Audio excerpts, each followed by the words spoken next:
You know, I'm right. The podcast that uncovers the origin stories of some of the biggest names in sports, media, and entertainment.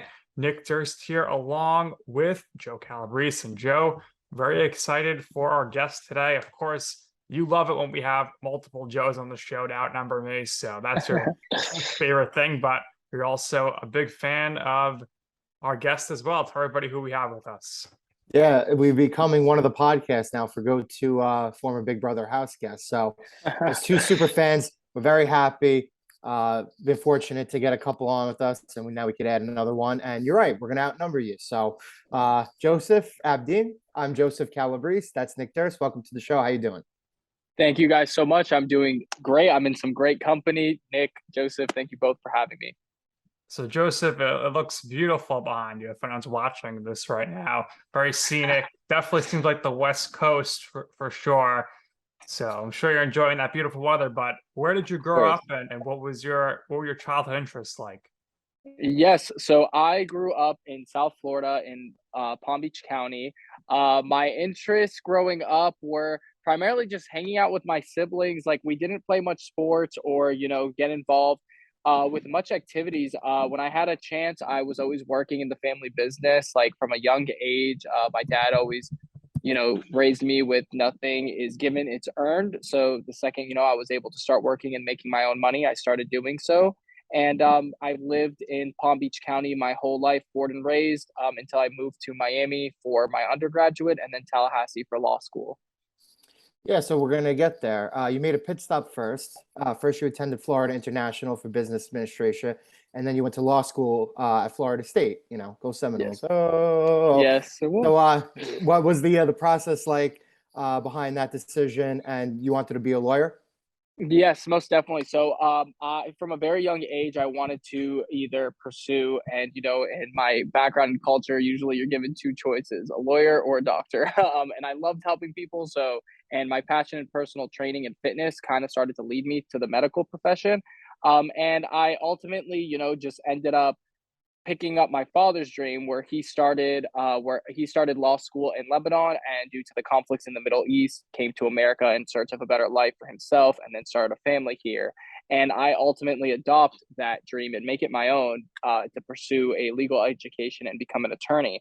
Primarily it's stemming from immigration. My dad coming here and giving me the life that I did have, and him getting that life was through immigration. I wanted to help others do that same, help that journey as well.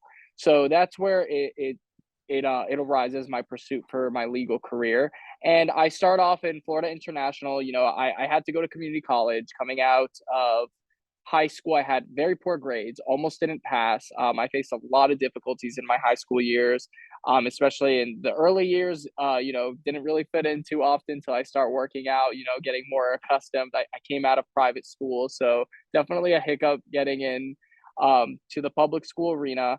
And then I was always having poor grades, not submitting work, not very distracted, and so I couldn't get into any college straight out of high school. I had to go to community college and kind of had a wake up call, get to know myself, change my study habits, get more in tune with my ADHD, and I kind of start getting professional help, and from there I'm able to start getting good grades, 4.0, Dean's List, nonstop academic involvement. And then from there, I get a full ride to FIU's Honors College, and a job as a resident assistant.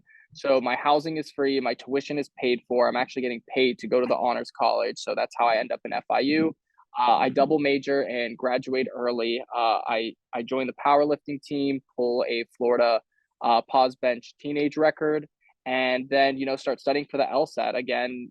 Financial constraints made me, I took it around 4 times, just kept taking it till, and kept arguing with law schools, like going back and forth with the admission committee to increase my scholarship and bump it so I could pursue this education path in an affordable manner. They kept telling me retake the LSAT. You have a great GPA, great background, great experience, but you need a higher LSAT score. So I take it 4 times. Florida State offers me the most generous scholarship. It being in the capital, I thought would lead to a lot of opportunities, and I end up at Florida State College of Law. Get in, pandemic hits. I'm like, all right, I want to get out. So I take a lot of classes, do a lot of externships, work a lot of jobs. This is where I get into personal training primarily. And I start doing personal training while working in law school to, make some more money and graduate early, pass the bar. Once passing the bar, I end up in the Big Brother house. Kind of put a delay on everything. Yeah, Absolutely. for somebody who didn't play sports or didn't have much of an athletic background, it seems like you picked it up, and you just said you did it for extra money on the side. But was there any other reason why you decided? Was that just to make again part of the lifestyle change?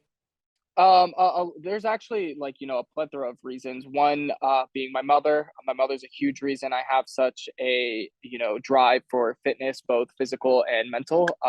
She was she's not granted the fortunate of having great health, so I wanted to people who could prioritize their health or want to help that change, make that change. I want to help them. That was one reason getting into personal training. Another was my younger brother Adam is a type 1 diabetic. So, I've watched fitness, help navigate his life and help improve his health as well. So that was another one. And then me personally, fitness and the gym, as I mentioned, was a huge reason, a big confidence booster, a big gateway and segue for me in high school into making friends and, transitioning to fit in. So there was just so many reasons. And in law school, I needed money. And I remember thinking that I haven't been prioritizing my fitness. So what better way to incentivize myself while working at a gym? So that's kind of where all that came together, and I jumped into personal training. Yeah, good stress reliever too, for sure. Because Absolutely. going to law school and taking the bar exam is certainly a mental grind. Would you say Absolutely. that that helped you prepare for the mental grind of Big Brother, dealing with, being so locked in for a long period of time? Absolutely. I think a lot of how I navigated the stressful environment that is the Big Brother house was, constantly being under pressure, constantly living under stress. I get a lot of inquiries about how, I stay so positive or how I handle stress so well. And I think it's because when you're always dealing with it, you learn to beat it or lose to it. And up until this point is always go, go, go, pressure, pressure, pressure, expectations, stress. I always set the bar high for myself. And I think constantly living in that environment, I've learned to become one with it and just, maintain positivity handling it. Absolutely. That certainly came across on the screen for sure. For you, was that something that in the audition process you wanted to kind of showcase that your positive mindset? And how did you decide that you wanted to apply to go on the show? So actually I was recruited for the show. So Oh, I didn't have much familiarity with Big Brother other than growing up, my mom didn't Recruit. she she did not like she didn't let me watch it because of she just thought it wasn't really productive for a kid. So she loved the show and she was a fan and very familiar with it. And in the casting process, I was studying for the bar, the uniform bar exam. I passed the Florida bar, which allows me to practice law in Florida. But in order to practice outside, you need to take another exam called the uniform bar. Usually, attorneys one bar and they're done. They pick their state, but they were like, "You're crazy to take another one," and I was like, "All right, so I'm crazy." yeah. So I was preparing for the uniform bar exam my entire time. And in my preparation for the uniform bar exam, I was recruited to apply for Big Brother. So in terms of priorities, I thought this is such a long shot. There's no way they put me on the show. Like I don't really have familiarity with it. There's no chance. And I kind of prioritized studying the uniform bar exam, even up until I'm an alternate sitting in the hotel. I think when they let me know I'm going in the show, like the laptop that they're telling me I'm going in the show is sitting on top of my bar books. Um, I actually, I still had they handed it back to me because they obviously take everything that we brought with us. So like leaving the Big Brother house and everything, they handed it me they were like, "What are you keeping in here?" I was like, "Oh, it's all my legal textbooks." So, going into the show and throughout the casting process, I just was myself. I didn't really, I don't want to say I didn't take it serious because it's such a unique and great opportunity. So I definitely did. But next to this priority was also taking and passing this exam. I also unfortunately wasn't really believing in myself. I didn't think I could end up on the show. I really didn't think it was a reality that I go into this. So I was like, you know what? If you stay disappointed, you can't get disappointed, which is an unfortunate mindset that I was in. So I was almost prioritizing this uniform bar exam to fall back on. So much that I actually don't quit my job at my law firm or, withdraw from the exam until I think like minutes before walking into the house. And it's not Wow, even me who does it. It's Big Brother who has to like send out an email and withdraw me from everything. that's crazy. So as things were progressing, I mean, you said you weren't sure, you were an alternate, but things were getting more real. I'm sure they came to film some stuff with you, or at least said like, Yes. "Hey, pack your stuff." So at any point there, as things were getting, more down to the wire, and you weren't a fan, did you use your law background? Did you study up on the show? Did you watch some film? How So did you prepare at all for the show? I would say little to nothing because I was so sure that like even though it started to become more real, I accepted my position as an alternate. Oh, there's a little bee on my phone. Um, I accepted my position as an alternate. So even though it's real in the sense that they're still filming and preparing in a worst case scenario that I go in, I still just don't think it's gonna happen for some reason. I just like and reality TV media is just so uncommon in my background and my culture and with my family. Like none of us have familiarity. I'm not believing that it's gonna happen. I'm so sorry. Do you see that bee? It's like crawling all over my camera. That's It, hysterical. ma- Um, it makes some good. It makes some good. You were killing bugs in the Big Brother house, so True. it I makes no sense. no that was Yeah. Turner. I would try to protect them, and even in the jury house, like there he is, like he's literally just like hanging out on my phone right now. But I didn't do much preparation because I couldn't help but feel guilty being an alternate. And then, I know for sure I was taking that uniform bar exam in July. And any person knows, studying for the bar exam is no easy feat. So I was struggling a lot, and when I would try to get familiar with the show, obviously I enjoyed it and it almost felt like leisure as much as it Right. was, me preparing for a game or a show. Like I remember I would, tune in to watch the previous season to get more familiar. And then I would hang these study guides and outlines in my room on the wall, and I would be watching last season to get familiar with it, and then see these study guides and outline. Feel guilty I'm not preparing for the uniform bar exam. Stop watching and preparing for the show, and go back to studying for the bar. And so I kept doing that, and even in the sequester period, I'm just studying for the bar, writing notes. And my audios, like I'm already behind on the uniform bar exam.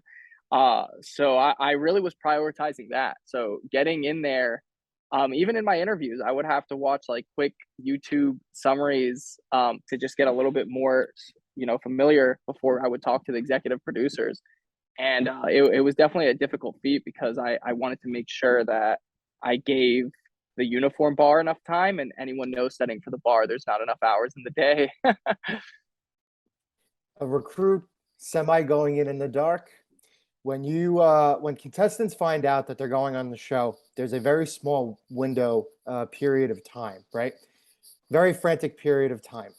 What was it like finding out that you made the show after doing all that studying back and forth, realizing that you were going to have to put your bar studying and all of that on hold now because you're going to be a contestant on the show? What was your initial reaction, and what did you do in that frantic small period of time? Oh my God, it was exactly that, a frantic small period of time. I think they came to me like, so I was under the assumption I was going home. They come to me and tell me like the night, almost the morning of before premiere. It's like 10 o'clock, I think, 11 o'clock at night. I'm under assumption, the original cast is released. Joseph, like you should be flying home tomorrow. I'm packing my stuff and there's just a knock on the door late at night, and a laptop comes in with all the executive producers on, and they're like, you're going in. And I was like, wait, what? I was like, what do you mean I'm going in? And they just start talking. And then, again, like I would never, this is a once in a lifetime opportunity. Not that I would ever would put it in the back burner, but I just didn't think it was possible or feasible for me. And I, I'm like, holy shit, I'm not going home anymore. I literally like, the cast is released. I'm really, I had my luggage open, packing my stuff, ready to go home, and they're like, you're going in. And I remember I didn't sleep. I could not sleep because the rest of my house guests, when you come into the sequester, you come in knowing like, oh my God, count down till I'm on the show, I'm counting down till I can go back home and get go back to my online course that I was studying for and get back to studying for the bar more efficiently with my laptop and phone, because we're not allowed to have that in the sequester period. So I'm just like counting down, like, oh God, I'm so behind in studying because these textbooks are limiting a lot of my video lectures. So just for me I have to make this quick transition that, oh God, I'm no longer taking the uniform bar exam and I'm going in to play Big Brother. That's a matter of hours. I think I just don't sleep. The night you guys see me on premiere, I did not sleep that night because I had so much, like, anxiety and anticipation. So I just kind of walk in and I'm like, what, I'll navigate this as I go. Yeah, you did a good job though. Did you at least get the chance to call home and be like, I'm going in, or they just No, used your family had to guess? no, my Wow. family had to guess, and I don't even know if they watched premiere because remember they knew I went in as an alternate. Right. So I'm sure when the cast released, were just waiting for me to show up, and I don't know if they Yeah. still watched them. They ultimately, there goes the P. They ultimately told me they did, like right before walking in. I think the producers called them quickly and said like we had a last minute change and Joseph's going in the show. So I still didn't even talk to them at all. Like, and I'm saying bye to my family, telling them like, oh, I'll see you in 2 weeks, basically, and then just boom, never came back. But you were like, make sure you call the bar of Florida because I don't Yes, want yes. to I told them, I was like, please call. It was actually the Minnesota bar examiners. I was like, please call them and tell them I will not be showing up to sit for the exam. And please let my law firm know that I will, because I was supposed to come back to my law firm after I finished taking that exam on July 26th. They let me, take a period off to go study. And I was like, please call them and tell them I'm not coming back. And please tell the bar examiners I'm not sitting for the exam. Well, so far it seems like it's working out for you. So it doesn't seem like Yes. you have any regrets, which is great. Now, for you, you seem like you are a pretty, organized, clean person. So how challenging was it for you to be in a house with one shower, well, two, one of them was called, but one hot shower and one Yeah. bathroom? That was very difficult for me. I love having my own space because as a resident assistant and living in, a college dormitory, I'm definitely very familiar to roommate issues, which I think is why I had so much patience and I was able to still navigate living with 16 other house guests, because roommate conflicts was literally my job, my entire undergraduate career. So I wouldn't say I was unfamiliar with it. That's why I was like pretty well exposed. But ultimately, I've always tried to have my own bathroom. I grew up with my siblings. I'm used to sharing. So I didn't love it, but I can make it work. There you go. So how challenging was it in the Big Brother house to eat properly, eat clean, and exercise? Oh my God, it's so challenging because, you're sharing the kitchen with like 15 other people, and you're sharing foods and portions, and someone with the largest appetite in the house. I think I ate 3 times more than everybody. Um, it's definitely difficult. And on top of that, you're playing the game. There's so much stress on the line. Your appetite fluctuates based on what's going on in the house. You even forget to eat sometimes. You can't just go shopping for whatever you want. You're limited to what Big Brother provides. So it's very hard to stay structured and routine and oriented in the house. Like there's just every day is different from the last, and there's always other conversations going. Like the Big Brother game never stops. So it's so hard because, and then, there's competitions. There's no real structure or organization in the house. It's different day by day almost. So it's definitely hard to stay routine. Even now, I feel like a lot of my hiccups is because I got so accustomed to being so sporadic that getting back in line has been a little difficult. For sure. And another challenge, I mean, you were going in there thinking you're an alternate. So did you actually pack for the long haul, or did you just kind of have to rock with the No. few Oh shirts you my had? God. Oh my God. No, I definitely had to rock with the few shirts and clothes I had. I had no, I seriously, like, I was not preparing or packing or like, oh, I'm going to be gone for 3 months. I literally packed like, oh, I'm going to be stuck in this hotel where no one's going to see me. Like I'll be perfectly fine if I just like, make do with what I have. And that was definitely not the case. I was constantly asking for clothes in the DR. Like I was like, guys, can I get hoodies? Can I get tank tops? Like, please take my card, like, and go get me some things. I did not pack accordingly, which is my fault. All right. So the house itself, what was kind of the worst thing about it? Not necessarily like living with other people, being, was there something? Was there Oh, crazy sounds? Was there no lights? Like what bothered you the most? I would say the bright lights really, it's very artificial. It looks like a house, but like you very easily can tell like there's a lack of, sunlight because we can't go outside every day. I thought that would be available to us, and it's not. You can't go outside for prolonged periods of time. And the laundry is outside, so that sucks as well. Which is a lot of the time why I'm shirtless. Like I'm trying to, maintain like the little clothes that I did bring. And yeah, I would definitely say just like constantly living in these bright studio lights, which is why, a lot of the house guests wear shades. It just constantly being in bright lights, and it's still a set at the end of the day. So it's very artificial in that sense. There's no real home aspect to it. That was definitely very difficult getting accustomed to it, because like as someone like even now, you can tell I love being outside. I love nature. I love being by the beach. And then just putting me on a studio set and living in there every single day can definitely, take its toll on people. How are the accommodations at the jury house? It seems like it's probably a little better. It's significantly better. The jury house is like an actual house, and that is a lot more manageable. There's a pool. We're allowed to go outside whenever we want. So the jury house is a lot more laid back than the actual on studio set. So Nick loves asking this question. It's my turn to ask it. Anybody who's a true fan of Big Brother knows everything that comes with Julie Chen. And one of those special rituals while you're in the house is going into the DR, especially on eviction night. Hey, Julie. Hi, Julie. You look beautiful. And you can't see her. Yes. Absolutely Yes. no idea. So again, you were a recruit. You weren't maybe as well versed on the history of Big Brother as everybody else, right? So did Yes. you kind of figure that out as you were in the house quickly, pick that up, kind of? Yes. Where, Oh yeah. my God. Yeah, there was a lot of things I had to pick up on the fly. Like I was like, okay, so I guess like I like obviously in the DR we can't see Julie, but we saw her right before then, so we're continuing, that talk. So we do see her when she pops up in the living room. So like, and she does always look great. So I'm like, now would be the time for me to say it to her. But yeah, no, there's a lot of things like on the go. Like I vote to evict. I was like, okay, so I have to say I vote to evict. Like that's the exact line. Like there were so many things like people assumed like I was like, oh yeah, and I was like, okay, wait, say that again. Like I hated going first for anything because I was like, oh God, like what? How the fuck do I do this? Yeah, well, it's constant and clear pressure. Always constant and clear pressure in the competitions too, right? So Yes. did you expect the kooky, wacky competitions that Big Brother usually throws out there and the twists and turns? In your opinion, what do you think was the worst competition or the hardest? Hardest competition, I would have to say, from what I heard, from the final three is the spinning. It's the name is leaving my mind right now, but Hot dogs are spinning.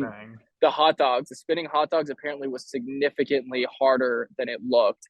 Um, and in the ones I participated, I would say, I mean, Mermaid Fest. I didn't participate in that, but that did not look easy as well. But majority of the time when I went into a competition, like I was never like a lot of them, like I just was like, there's no real reason for me to gain power right now because I'm comfortable with like, my alliance or the situation. But the competitions I will say are harder than they look. And having Michael play in all of them, who's a record holder, doesn't help your chances of winning. But ultimately, in a lot of them, and I think I haven't watched the season, but I usually mention in the DR they ask us if we want to win this, and a lot of times I was like, no, I don't think I need this HOH. And this is a question that I started asking recently. So you're one of the very first guests that we've had on who gets to answer this. I'm an astrology guy. Nick is not. He loves and he eats this up when I ask this. So what is your zodiac sign? I'm a Leo. Oh, you're a Leo. Okay. So you like Yes. being the center of attention. What's Leos are very regal type of people. They're athletic. You're a fire sign, right? Yes. Fixed sign, right? So they're different components to your zodiac sign, but fixed signs are usually stubborn. And when I say stubborn, I don't mean necessarily in a bad way. I mean like you have your Yeah. views, your points of the world. They're pretty fixed, right? Standard. But yeah, so again, this is again, I'm the astrology guy here, right? So were you aware of this before I asked you? So a lot of people have asked me for my. I've heard that I'm a cusp. I'm not too familiar with astrology, but I heard that being born on July 23rd, I think is the first day Leo. So it puts me on the cusp. So I guess apparently characteristics of a Cancer leak onto me as well. Um, but I do see some things. I do see some similarities. With the general characteristics that do make a Leo. I think there's some that don't. Like I would consider myself. I consider myself pretty flexible in my viewpoints. I try not to be stubborn, but like I could see myself being stubborn on certain aspects. Um, Fire sign, I could see it. Like there are definitely certain characteristics that a Leo carries that I could fall in line with. They love being the center of attention. They love I drawing don't think attention. Joseph likes being the center of attention. Yeah, I know. It's Yeah, yeah. I don't really think like I don't think I would.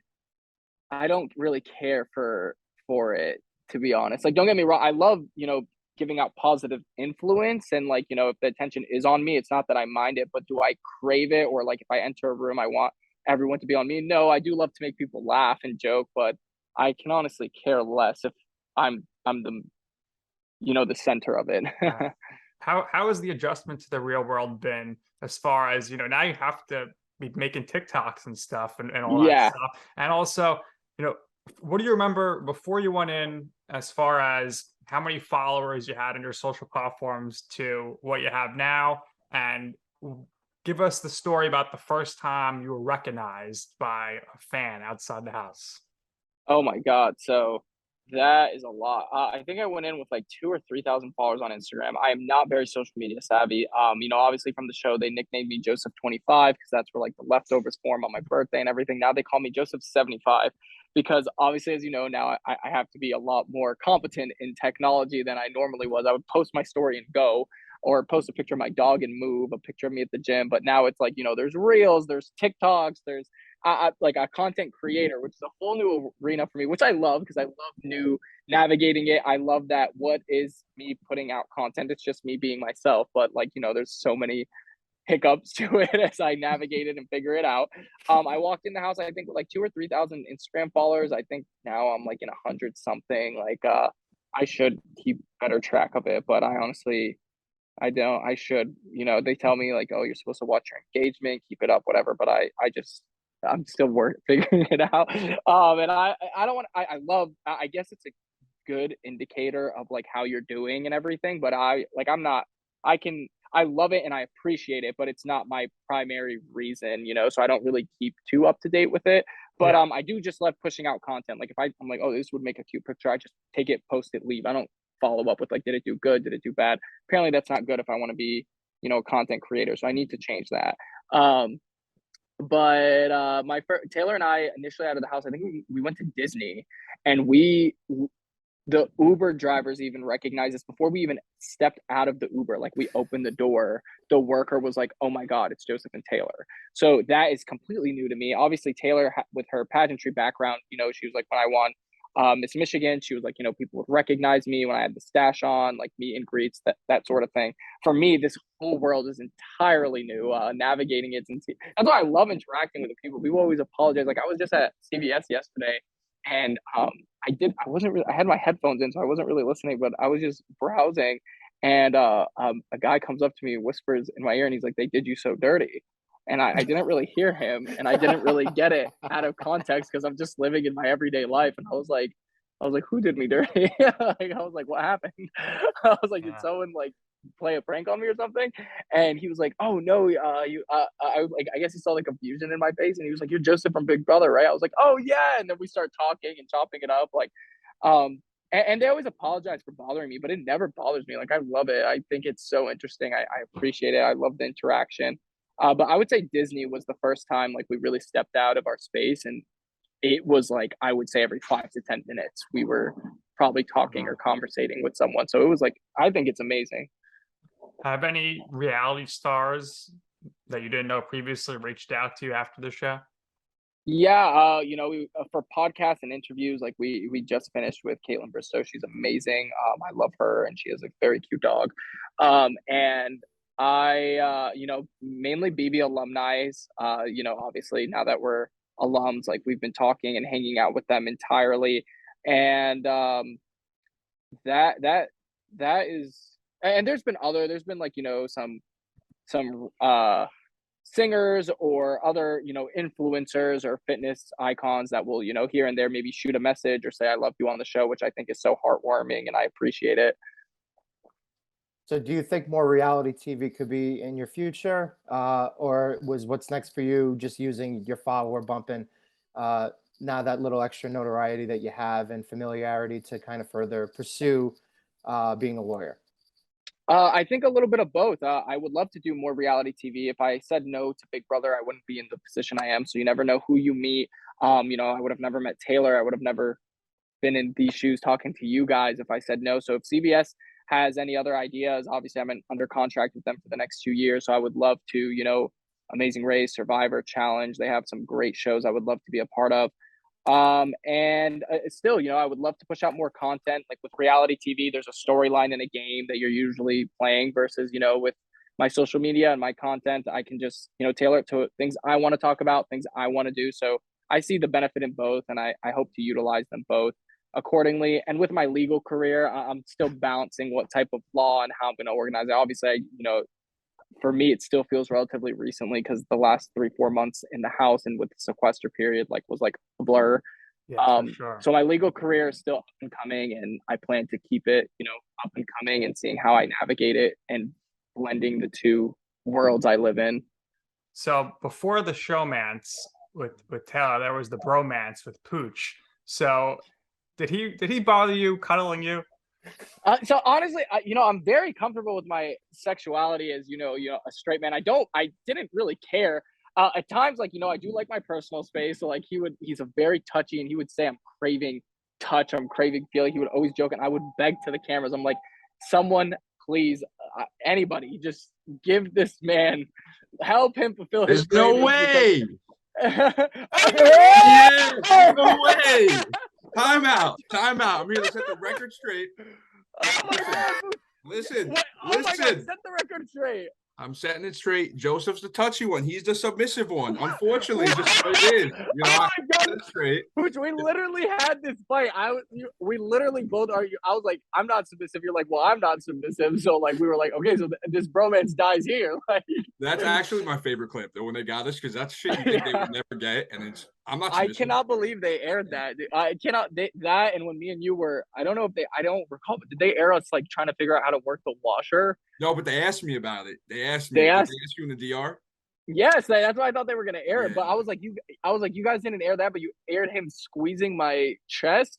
Yeah, no, I wish they got that, because that washing machine or dryer was super hard to work, and me and you were trying to get it, and we couldn't get it, and we were just, I don't know what to dude, do. Now you already know, because that was the first week. I was like, when they were like, oh, Joseph, like, explain how you and Pooch couldn't figure. I was like, okay, I'm definitely doing a good job at living up to that. I'm an idiot, because no doubt, for sure. I thought something definitely was gonna come up with that, for sure. Yeah, dude, this guy, he was literally constantly complaining how long it's been since a woman touched him, and I was a little bit. Yeah, he was literally like, it's been so long. Come here, and he would like always squeeze hog. Dude, when I watch the edit now, like they put little squishy noises when you would grab me and squeeze me, and I was like, didn't even see that. But yeah, no, Pooch was definitely the first bromance, and then, you know, they were like, he's been on the show for too long, let him get kicked out. They kicked him out, and I was like, all right, let's see why this kid got kicked out. And bro, can you believe this man walked out the door like blaming it on me? He was like so mad at me. I apologized. I think you did. Yeah. Every podcast I talk, even with my extended interview with Julie, I was like, I have to apologize to Joseph, because like the last day and a half, me and him, it was so weird, because I was like, I thought he was the one screwing me. Yeah, you were so mad at me. I was like, why is he so mad at me? I could feel it. Yes, and because I felt like because you were so close with everybody, so I was like, if I'm getting screwed, you have to know. But you had no idea.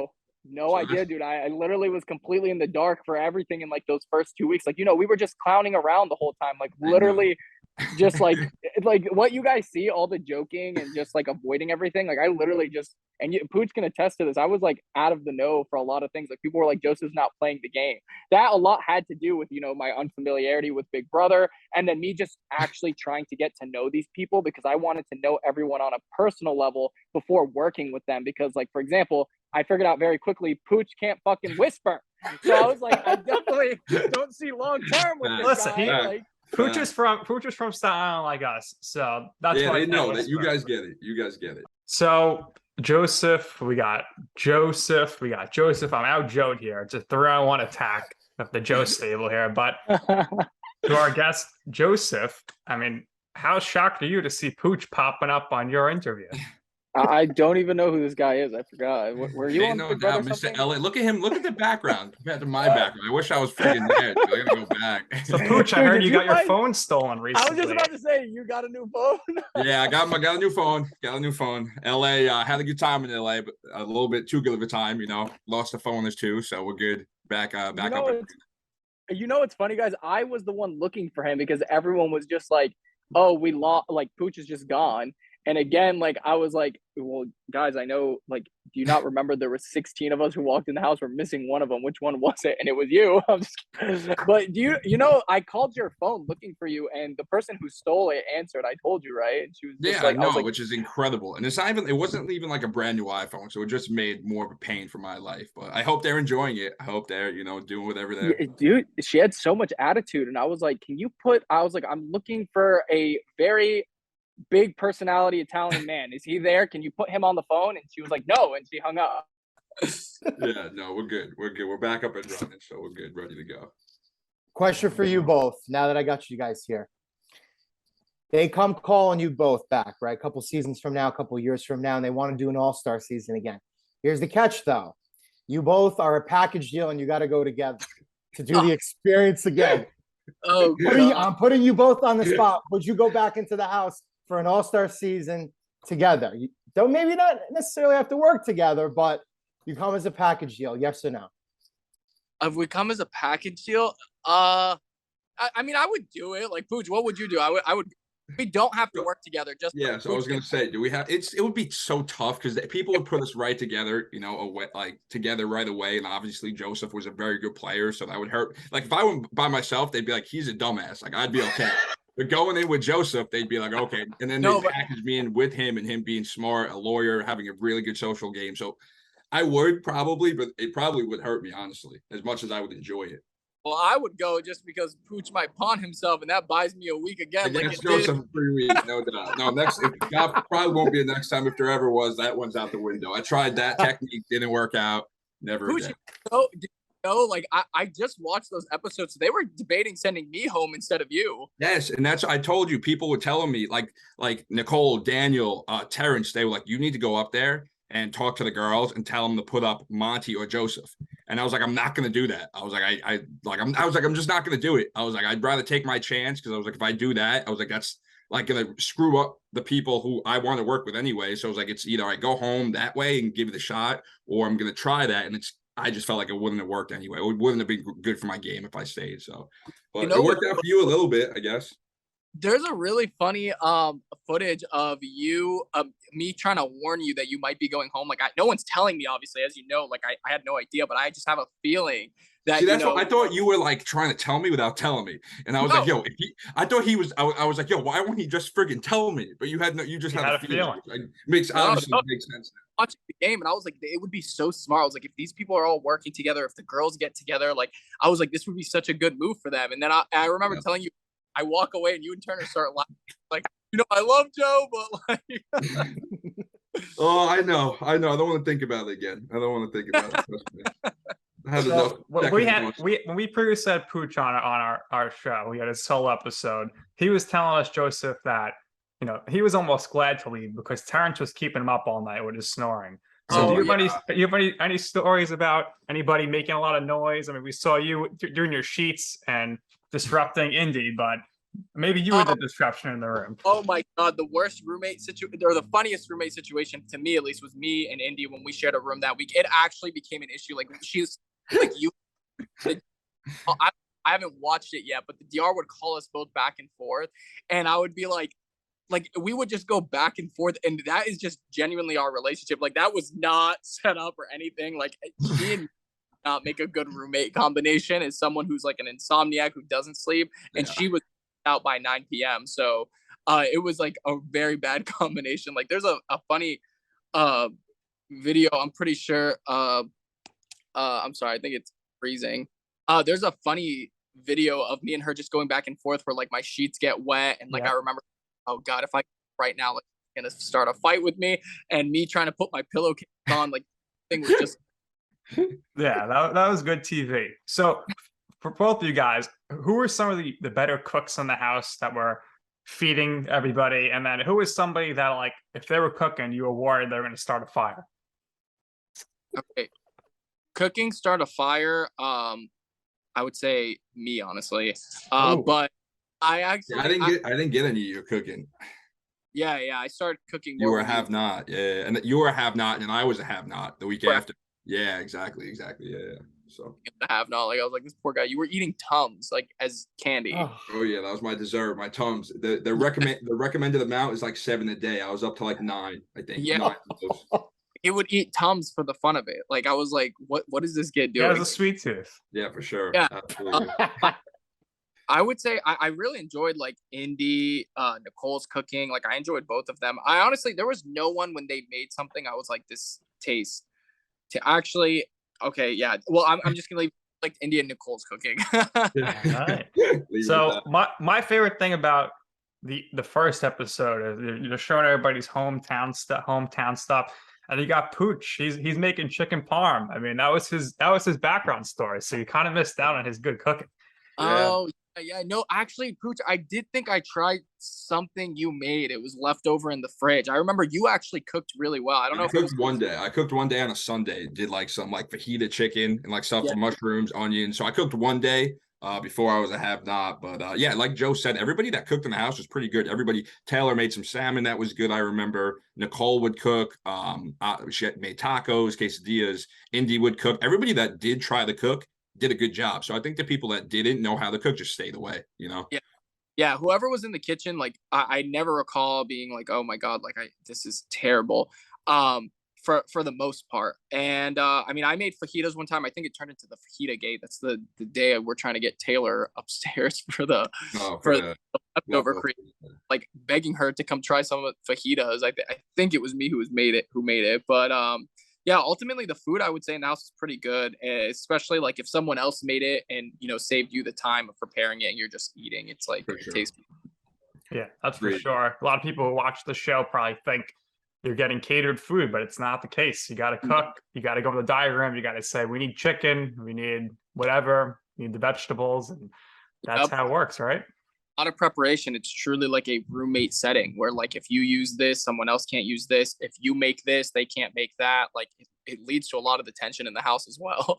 Yeah, it's tough too because you can't you'll never just make a meal for yourself. It's like it's almost like mess up. What are you going to go in? There's 16 other people in the house. You're only going to cook for yourself. So you always end up cooking for like 10 plus people. So it is a lot. So anybody that takes the time to do it, like Joe said, like you appreciate it. Yeah. That's why I started cooking a lot for people. Is like I tried to present more healthier options or like keep people from snacking. That was the personal trainer in me kicking out. I would always cut up fruits and like leave it on the counter so people wouldn't come and snack and eat on candies and like unhealthy stuff. So I would always just leave fruits on the counter or try to prepare like chicken or something just for people to snack on. For sure, yeah. You mentioned earlier, hard to eat healthy there. That's for sure. So Joseph, we have to ask you our signature question now. What in your career or life is your I'm right moment? So what I mean by that is a time or place where you wanted to do something or pursue something. You asked somebody for advice. They said, I don't think you should do that. That's a bad idea. And you said, you know what? I'm going to do it anyway. And ultimately, you will see why it is that I'm right. I would say in high school when I would tell my counselor I wanted to go to college to be a lawyer. And they said pick a more realistic career path or something with less schooling. And I remember that was like a huge I'm right situation because I was like, I can do it and I'm going to do it. And I'm not just doing this for myself. I'm doing it for my dad, for my family. And hilariously enough, it started with my high school counselors and it progressed in early college as well. As long as my high school transcript followed me, and I mean, it's unfortunate because if you do look at my grades and you look at how I almost didn't graduate, I don't think you should ever tell a student as someone who worked in a school like they can't do something or to not believe in themselves, because if I believed that and I didn't think I was right, I wouldn't be in the position I am today. And I think, Pooch, you as well have a learning disability. So, Sure. you know, letting that take over us or stop the potential that we do have, I think is just person and society as a whole. So my I was right moment was like in the world of academia, where like, although, you know, I had a lot of doubt pushed against me, and my family, you know, always loved, supported, and believed in me, but I made sure to believe that I was right and I could do it. For sure. Excellent. Guys, two guys in here now. Thanks for doing this All with the us. Joes. All the Thank you. Joes. We really appreciate it. Poor Nick. What a terrible name. Joe's a great name, isn't it? Love that name. Yeah, absolutely. Anyway, what we do here is we always give our guests the last words. So we got two guests here. And we got a pretty awesome bromance going on. And Nick actually surprised me. I didn't know this was coming. Swear to God. Oh yeah, put Nick this- hit he me up. put I'm, this stuff I'm glad together. Nick hit me up. He said Joe was going on. He wanted me to stop by. Just got home Absolutely. from work, so I figured I'd come on quick. So I appreciate it. Awesome. Love it. So anyway, last words, guys. Go ahead. This was so much fun. Thanks again. Seriously, thank you guys so much. It's an honor, a privilege to be with all of you here. I really do appreciate the time to talk. What a unique surprise. Oh Well, shit! there you have it. Appreciate you guys. Always fun. All right. So Thanks, that's going to Pooch. do it here for this awesome episode of You Know I'm Right. For our very special guest, to our special guest, Pooch, our special guest, Joseph, and my co-host, Joseph, I am Nick, and this has been You Know I'm Right.